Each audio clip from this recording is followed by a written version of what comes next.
Hello friends, मैं विकास कुशवाहा आज आपके सामने लेके आया हूँ क्लास 9th का economics chapter first the village of Palampur. दोस्तों, इसी के साथ आज हम इकोनॉमिक्स की एक सीरीज स्टार्ट करने जा रहे हैं जिसमें क्लास 9, क्लास 10 इनके इकोनॉमिक्स के चैप्टर को 1 by 1 हम यहाँ पे डिस्कस करेंगे। तो आइए सबसे पहले हम देखते हैं विलेज ऑफ पालमपुर। जैसा कि हमें पता है, इसमें हम एक गांव के बारे में डिस्कस करेंगे जिसका नाम है पालमपुर। दोस्तों, रियल में ये विलेज नहीं है बल्कि ये एक हिपोथेटिकल विलेज है, मतलब कि इसे हमने माना है। क्योंकि इसके बारे में हम डिस्कस करेंगे, ये हमारा ऑब्जेक्ट है, ये एक विलेज। ठीक है, तो सबसे पहला चीज़ है ये गांव कहाँ है, इसका लोकेशन कहाँ है। तो ऐसा कुछ नहीं है, ये लगभग इसकी जो कंडीशन, इसकी जो भौगोलिक स्थिति के बारे में बात होती है, ये हमारे पश्चिमी उत्तर प्रदेश की तरह कुछ इसकी भौगोलिक कंडीशन मिलती है। ठीक है, तो आइए, चूंकि क्या है ये एक हिपोथेटिकल विलेज है, यानी रियल में ऐसा कोई गांव नहीं है, बस ये क्या है, हमारे स्टडी के लिए एक ऑब्जेक्ट है।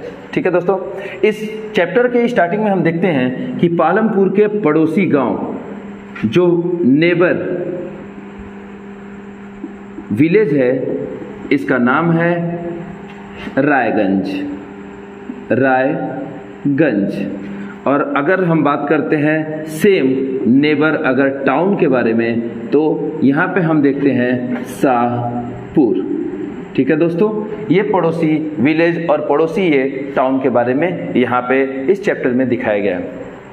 ये बताता है क्या है कि इस चैप्टर के शुरुआत में इस गांव से, यानी गांव पालमपुर से एक अच्छी सी ऑल वेदर्ड जो रोड है वो इस पड़ोसी गांव रायगंज में और पड़ोसी जो टाउन है शाहपुर में, यहाँ तक के लिए एक अच्छा सा सड़क है, जिससे कि आमतौर से ट्रांसपोर्टेशन की सारे जो व्हीकल हैं, साधन हैं, ये आसानी के साथ आते जाते हैं। और ये ऑल वेदर्ड रोड है, यानी कि ऐसा नहीं है कि एक सीजन में होगा और दूसरे सीजन में नहीं होगा, ये हर सीजन में अवेलेबल रहेगा। ठीक है, तो कुल मिला के एक एक करके कंडीशन यहाँ पे बताया जाता है। तो आइए सीधे हम पूरा पढ़ने से अच्छा है कि हम 1 by 1 इससे रिलेटेड जो भी मेन टॉपिक्स हैं और जो मेन क्वेश्चंस हैं उनके थ्रू हम इस चैप्टर को समझने की कोशिश करते हैं। तो सबसे पहला दोस्तों, इसमें क्वेश्चन क्या आता है, आइए वो देखते हैं।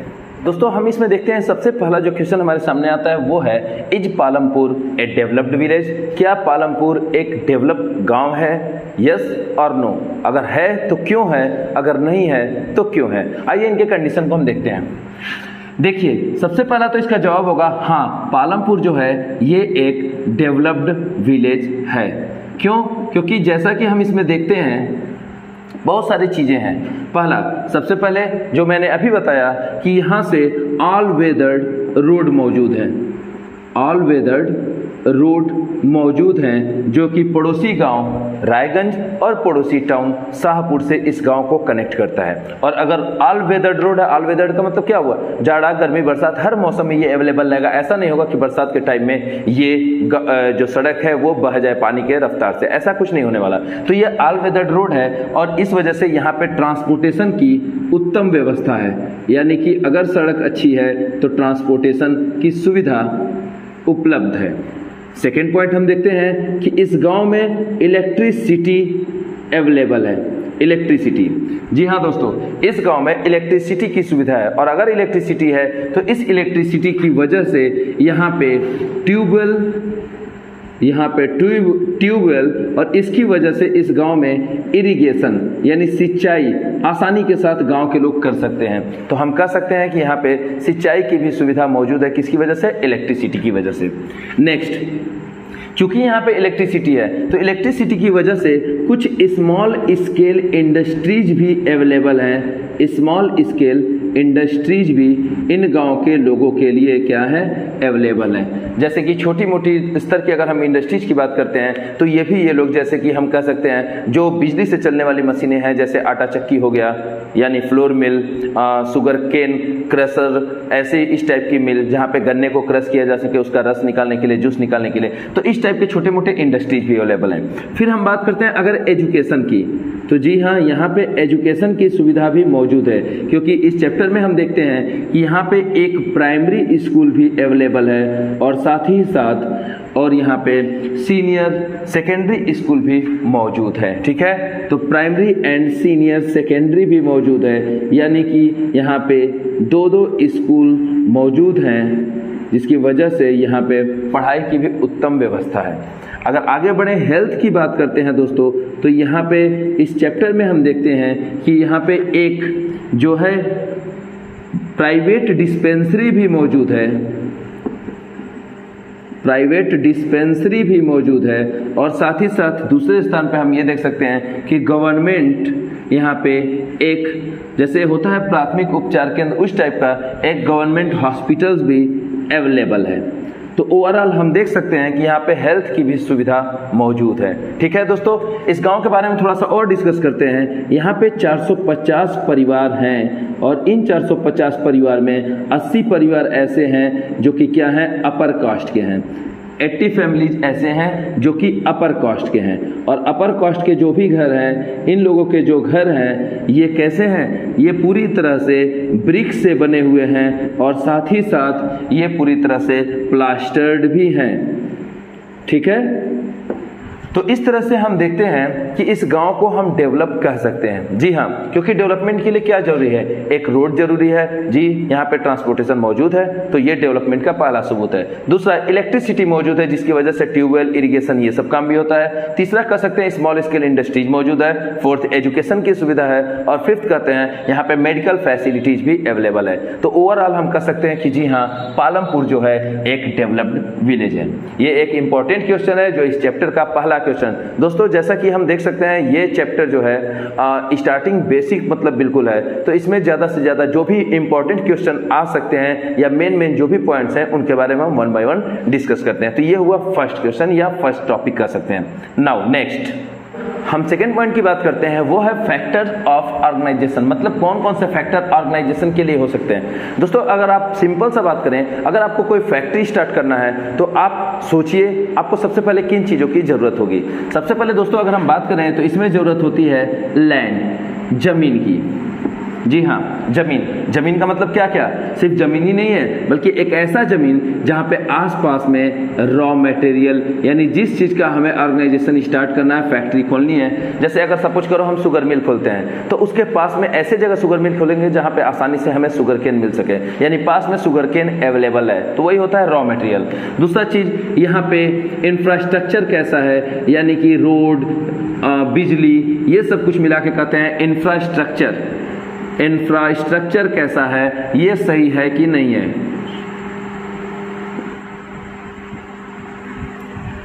ये मौजूद है, अवेलेबल है कि नहीं है। थर्ड की बात करते हैं तो और हम कह सकते हैं यहाँ पे वाटर अवेलेबिलिटी है कि नहीं है, क्योंकि कोई भी फैक्ट्री खोलते हैं तो उसके लिए सबसे पहले पानी एक है, वो बेसिक नीड्स के रूप में जरूरत होती है। दूसरे नंबर की हम बात करते हैं तो वो होता है लेबर में दो टाइप के लेबर होते हैं। एक होते हैं स्किल्ड लेबर, यानी ऐसे लेबर जो कि इंजीनियर टाइप के हो गए या फिर सुपरवाइजर हो गए, यानी कि जो थोड़ा बहुत जिनको जानकारी हो, ऐसे लेबर। और एक दूसरे लेबर होते हैं जिन्हें हम बोलते हैं फिजिकल लेबर। फिजिकल का मतलब जिनके पास वो स्किल वाली बात नहीं है, बस ये फिजिकल तौर पे, फिजिक्स तौर पे ये लेबर कर सकते हैं, यानी शारीरिक तौर पे ये काम कर सकते हैं। थर्ड की बात करते हैं दोस्तों, तो थर्ड पे आता है कैपिटल का मतलब पैसा, यानी कैपिटल। और इस कैपिटल में हम बात करेंगे दो कैपिटल का। जी हाँ, दो कैपिटल, ये काफी इंपॉर्टेंट है, इनके बारे में हम थोड़ा किनारे देखते हैं। उसके अलावा जो फोर्थ आता है, इस पहले इसे देख लेते हैं। कैपिटल में दो चीजें होती हैं, एक होता है फिक्स्ड कैपिटल, और दूसरा होता है वर्किंग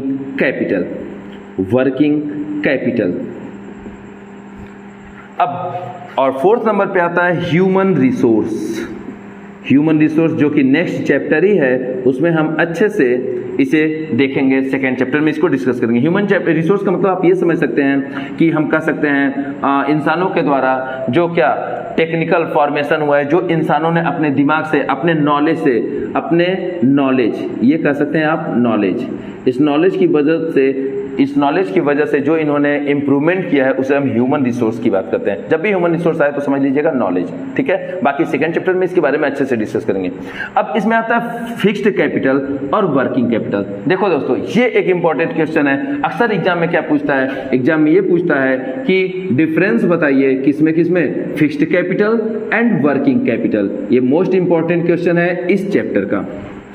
फिक्स्ड कैपिटल क्या है, वर्किंग कैपिटल क्या है। तो दोस्तों अगर हम बात करते हैं दोनों के बारे में, तो फिक्स्ड कैपिटल वो कैपिटल है, यानी वो पूंजी है, वो पैसा है जिनको हम एक बार लगाते हैं, यानी एक बार यूज करते हैं। जैसे अगर आप फैक्ट्री खोलते हैं तो आपको जमीन खरीदना है, एक ही बार लेंगे।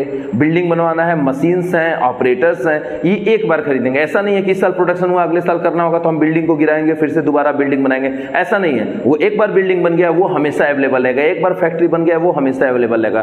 तो इसे ही हम बोलते हैं फिक्स्ड कैपिटल, यानी जो एक बार पूंजी लगता है। जैसे आपका मकान, आपका घर जो भी हुआ, ये एक बार पैसा लगता है, ये बार बार नहीं लगता है, तो इसे बोलते हैं फिक्स्ड कैपिटल।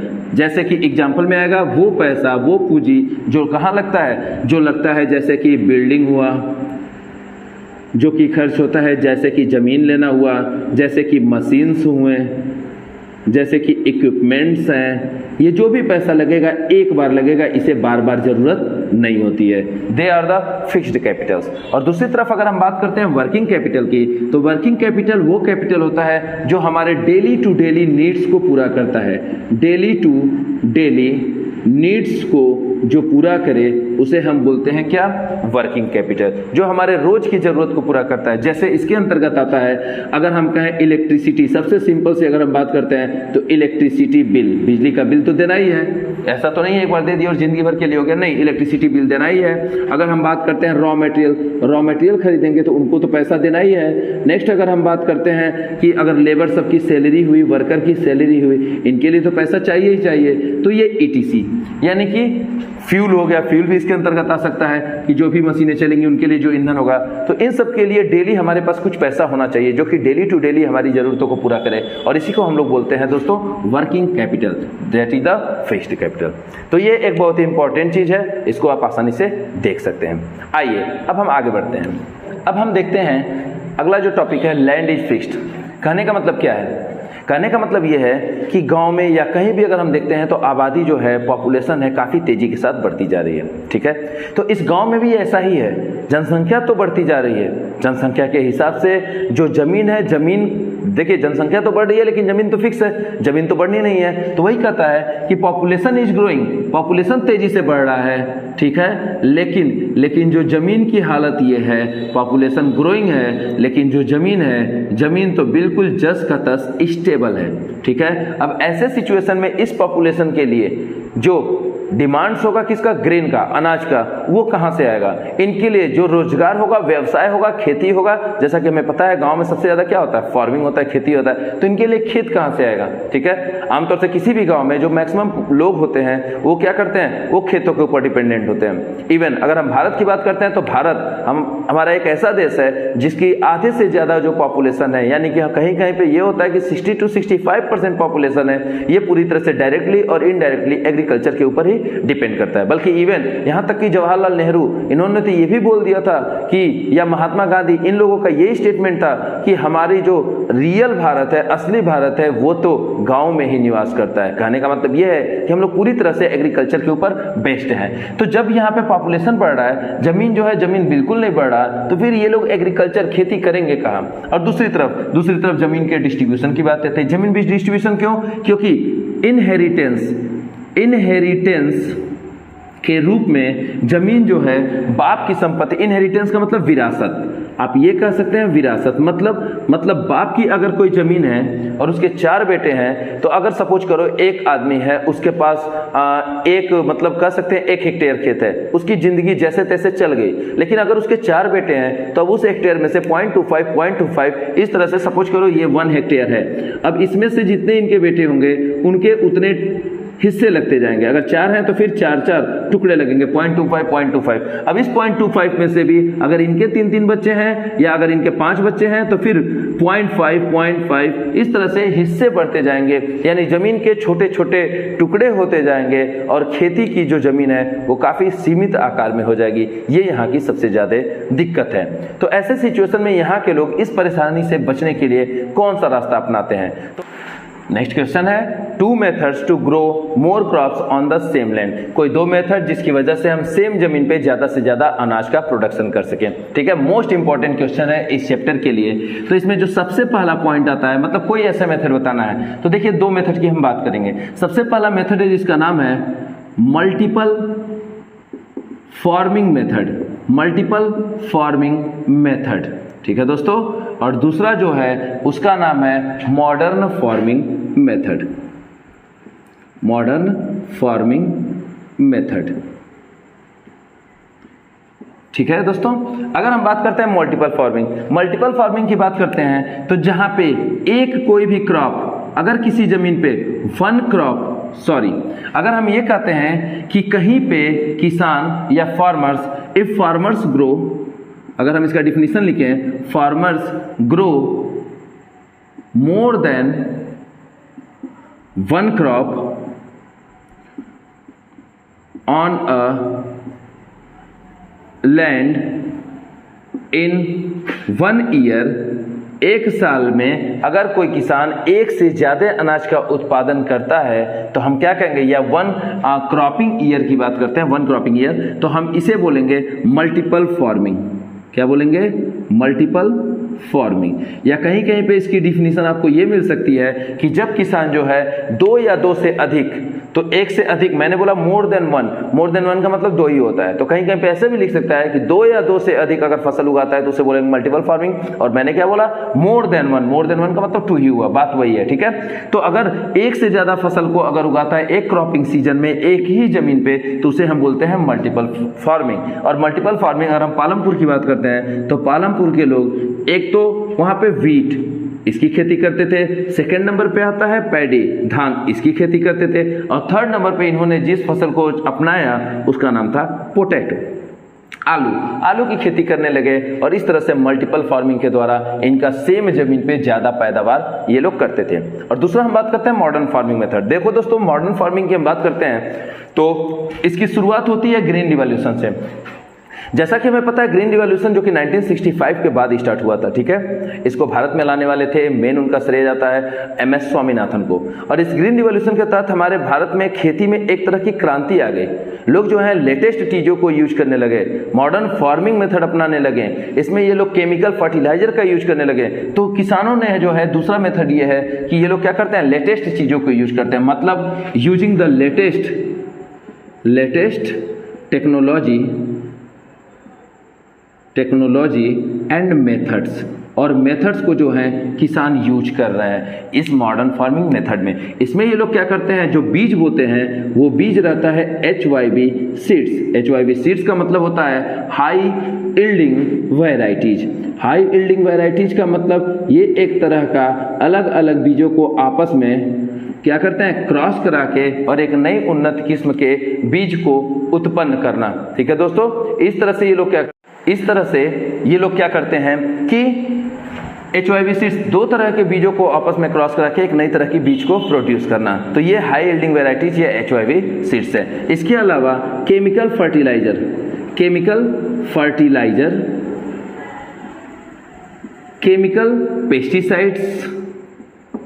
पेस्टिसाइड मतलब कीटाणुनाशक, इंसेक्टिसाइड्स, वीडीसाइड का मतलब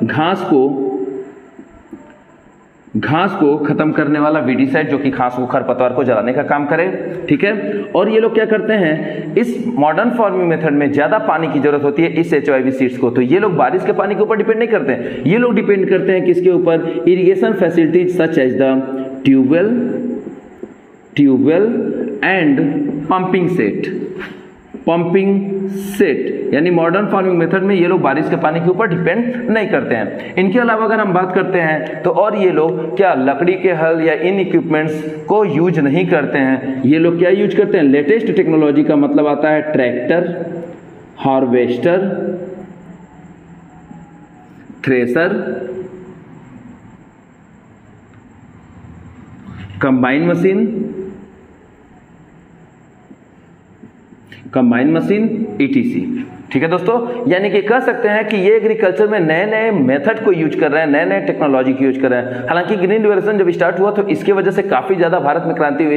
ये ग्रीन रिवॉल्यूशन के बारे में, चूंकि इसके बारे में हम अलग से एक वीडियो बना के पूरी हम एक एक पॉइंट को, उसके मतलब जो एक एक पहलुएं हैं उन सबको हम आपके सामने लाएंगे। लेकिन फिलहाल आप कितना समझ लीजिएगा, जब भी ग्रीन रिवॉल्यूशन का मतलब आवे तो इसमें क्या होता है, लेटेस्ट टेक्नोलॉजी को यूज करते हैं, यानी केमिकल या मॉडर्न साइंस के द्वारा जो टेक्नोलॉजी बनता है उसको यूज किया जाता है। तो ये दो मेथड है जिनके द्वारा जो वहाँ पालमपुर के किसान हैं वो उसी जमीन से क्या करते हैं, ज़्यादा से ज़्यादा अनाज को उत्पादन करते हैं, जिससे वहाँ पे किसी को भूखो न रहना पड़े, जिससे वहाँ से सभी लोग क्या कर सकें, जीवन बसर अच्छे से कर सकें। ठीक है, आइए अब आगे देखते हैं।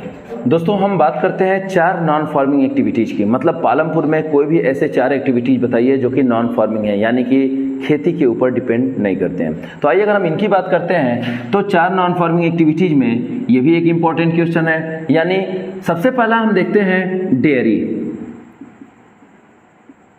दोस्तों डेयरी इसमें क्या है, पालमपुर के कुछ लोग ऐसे हैं जो पूरी तरह से दुग्ध उत्पादन या पशुपालन इस व्यवसाय पे डिपेंड करते हैं। इनके पास क्या है, गाय, बुफेलो, काऊ, इन तरह तरह के ये डोमेस्टिक मतलब ये जानवर रखे हैं, बकरी, और इसे क्या करते हैं, जो भी दूध उत्पादन होता है उस दूध को लेके जाते हैं और पास के जो टाउन है शाहपुर, वहां पे इस दूध को बेचते हैं।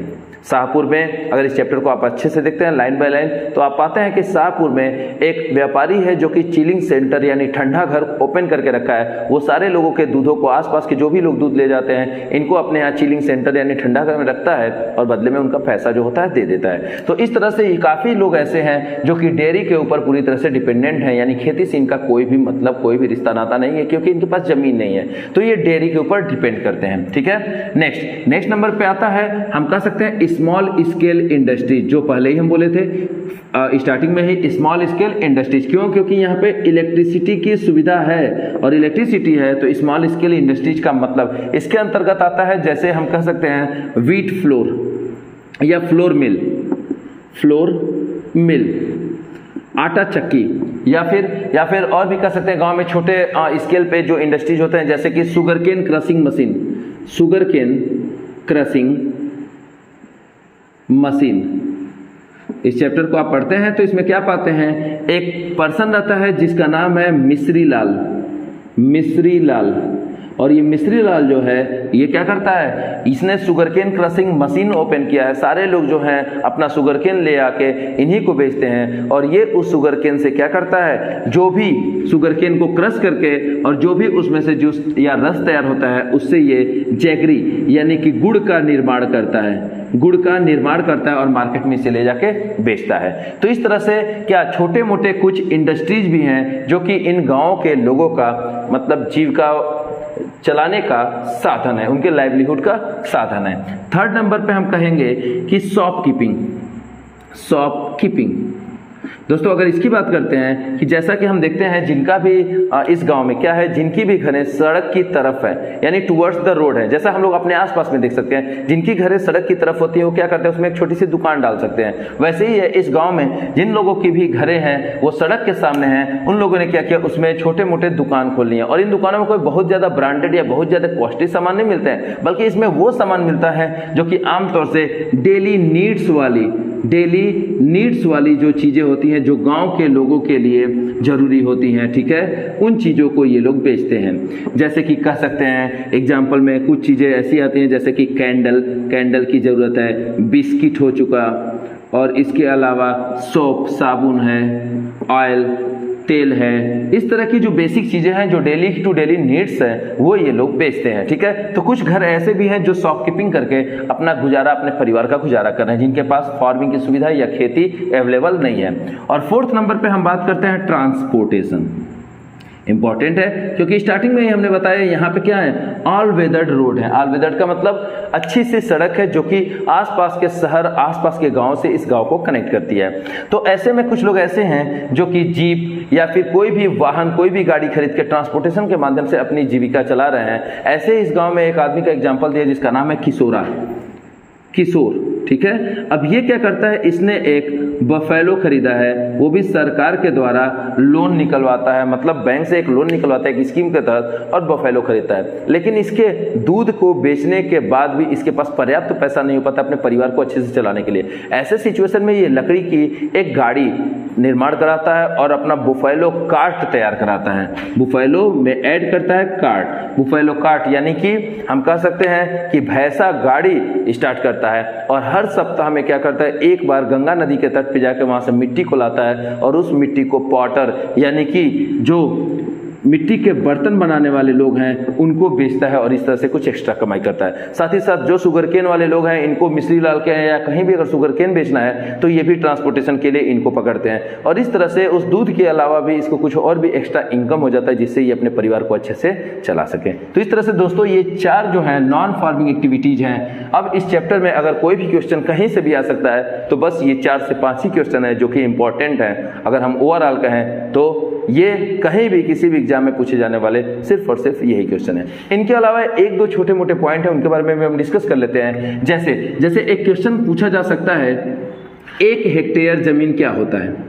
ठीक है दोस्तों, 1 हेक्टेयर। तो सिंपल सा बात है, आपको जवाब ये देना है कि अगर कोई खेत, कोई फील्ड, ठीक है, वर्गाकार रूप में है तो अगर 100 मीटर लंबाई उसकी है और अगर 100 मीटर उस खेत की चौड़ाई है तो इसके बीच का जो एरिया होगा L into B, length into breadth, यानी कि 100 इंटू 100, यानी हम कह सकते हैं 10,000 मीटर स्क्वायर। तो इसी को हम बोलते हैं 1 हेक्टेयर। कोई पूछता है 1 हेक्टेयर जमीन क्या होगा तो आप बोलेंगे अगर हम वर्गाकार खेत लेते हो स्क्वायर के शेप में तो अगर उसकी लेंथ भी क्या हो 100 मीटर हो, अगर उसकी ब्रेथ भी क्या हो 100 मीटर हो, तो उसको जो मल्टीप्लाई करते हैं, जो एरिया इन बीच में आता है उसे हम क्या बोलते हैं 10,000 मीटर स्क्वायर मीन्स 1 हेक्टेयर, यानी 1 हेक्टेयर बराबर 10,000 मीटर स्क्वायर। इसके अलावा एक और छोटा सा कभी कभी क्वेश्चन पूछ देता है कि स्मॉल फार्मर्स किसे कहते हैं। स्मॉल फार्मर से आप क्या समझते हैं, ये भी क्वेश्चन कहीं कहीं पूछा जा सकता है। तो दोस्तों उसका आप जवाब देंगे स्मॉल फार्मर का मतलब ऐसे किसान जिनके पास लेस देन 2 हेक्टेयर, जिनके पास 2 हेक्टेयर से कम की जमीन होती है उन्हें हम स्मॉल फार्मर्स बोलते हैं। ऐसे किसान जिनके पास 2 से कम जमीन होती है, 2 हेक्टेयर से कम की जमीन होती है, उन्हें हम क्या बोलते हैं, उन्हें हम स्मॉल फार्मर या छोटे किसान बोलते हैं। ठीक है दोस्तों, बस इसी के साथ इसमें जो भी इंपॉर्टेंट चीज़ें थी वो आपके सामने मैं ला चुका हूं और उम्मीद करता हूं आपको ये पूरा चैप्टर अच्छे से समझ में आया होगा। फिर मिलेंगे दोस्तों, थैंक यू सो मच।